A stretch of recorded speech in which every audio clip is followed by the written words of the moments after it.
Original 911. The car that started everything traces back to 1963 when Ferdinand Porsche, grandson of the company founder, designed a replacement for the aging 356. The original name was actually the 901, but Peugeot owned the rights to three-digit numbers with a zero in the middle, so Porsche swapped it to 911, and the name stuck forever. The layout was unusual, a flat six engine mounted behind the rear axle, air-cooled, with a shape that looked like nothing else on the road. It made around 130 horsepower, which doesn't sound like much now, but in 1964 it was fast enough to embarrass cars twice its price. The rear engine layout made it tricky to handle at the limit. Lift off the throttle mid-corner and the back end would swing around on you. That snap oversteer became part of the 911's identity. Some drivers loved it, others feared it, but it gave the car a personality that front-engine GTs couldn't match. G-body, also called the impact bumper 911. This generation ran from 1974 to 1989, making it the longest-running 911 of all time. It showed up because new U.S. safety regulations forced Porsche to redesign the bumpers. The sleek chrome bumpers were replaced with accordion-style impact absorbers that looked bulky at first, but eventually became iconic on their own. The big story here was the 930 Turbo. Porsche took the flat six, bolted a turbocharger onto it, and created one of the most terrifying production cars of the 1970s.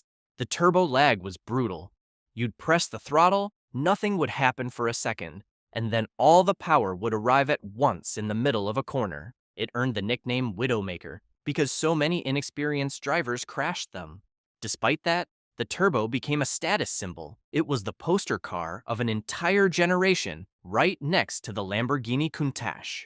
Porsche 964. This generation arrived in 1989 and was the first major redesign of the 911 since the original. Over 85% of the parts were new, even though it looked almost identical to the outgoing model. That was intentional. Porsche knew the shape was sacred.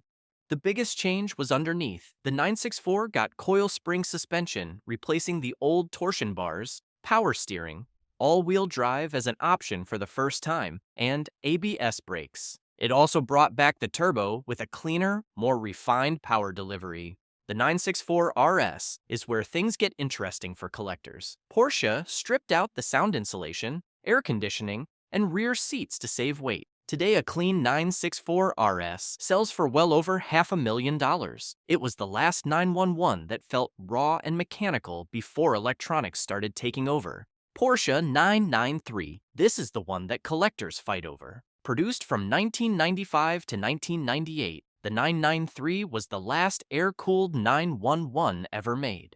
Porsche redesigned the body with smoother and more integrated lines. The headlights swept back instead of sitting upright. The rear got a wider and more planted stance.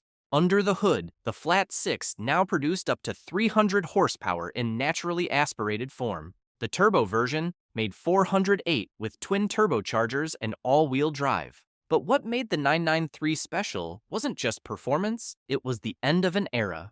Air-cooled engines had been part of the 911's soul since day one, and everyone knew the next generation would go water-cooled.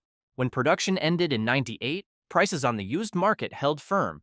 Then they climbed and climbed. A clean 993 Turbo S now regularly sells for over $1 million. It's the most emotionally charged 911 ever made. The 996, the most controversial 911 ever produced. When Porsche launched it in 1999, purists were furious. The air-cooled engine was gone, replaced by a water-cooled flat six. The headlights were redesigned with a shape that fans called fried eggs because of their droopy, melted look. But the changes weren't cosmetic choices. Porsche was nearly bankrupt in the early 1990s. The 996 shared its platform with the cheaper Boxster to cut production costs and save the company. It worked. Sales exploded.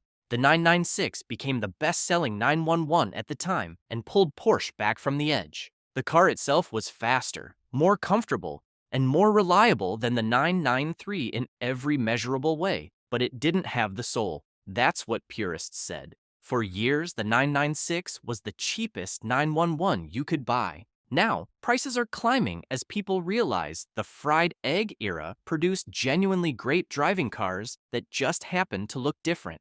The 997, Porsche's redemption arc. Launched in 2005, the 997 fixed almost everything people complained about on the 996. The headlights went back to the classic round shape. The interior was refined. The build quality jumped up significantly. The 997 also introduced the PDK dual-clutch transmission, which shifted faster than any human could with a manual. The GT3 and GT3 RS versions became track legends, with naturally aspirated flat sixes that revved to 8,400 revolutions per minute and sounded like nothing else on the planet. The 997 Turbo made 480 horsepower and could hit 60 miles per hour in 3.2 seconds. For many enthusiasts, the 997 represents the sweet spot of the modern 911, modern enough to live with daily, analog enough to still feel connected. It's the Goldilocks generation. The 991, the generation that made the 911 a technological showcase. Produced from 2012 to 2019, it was the first 911 built on an entirely new platform since the original. It was longer, wider, and lighter than the 997, using aluminum and high-strength steel in the body. In 2016, Porsche made a controversial decision. The base 911 Carrera switched from a naturally aspirated engine to a twin-turbocharged 3.0-liter flat-six. More power, better fuel economy, but some of the high-revving character was gone. The GT3s kept their naturally aspirated engines, which turned them into the last holdouts for purists. The GT2 RS became the fastest 911 ever made at the time, setting a Nürburgring lap record of 6 minutes and 47 seconds. It made 700 horsepower from a twin-turbo flat-six. That's supercar territory from a car that still looks like a 911. 992, the current generation, launched in 2019, and the one that had to answer a difficult question. How do you make the 911 faster and more advanced without losing what makes it a 911? Porsche's answer was to refine everything. The 992 has a wider body across all models, a more digital cockpit, and the most powerful base engine in 911 history. The Turbo S makes 640 horsepower and hits 60 in 2.6 seconds. The GT3 kept its naturally aspirated flat-six and a manual transmission option, which felt almost rebellious in an era where everything is going electric.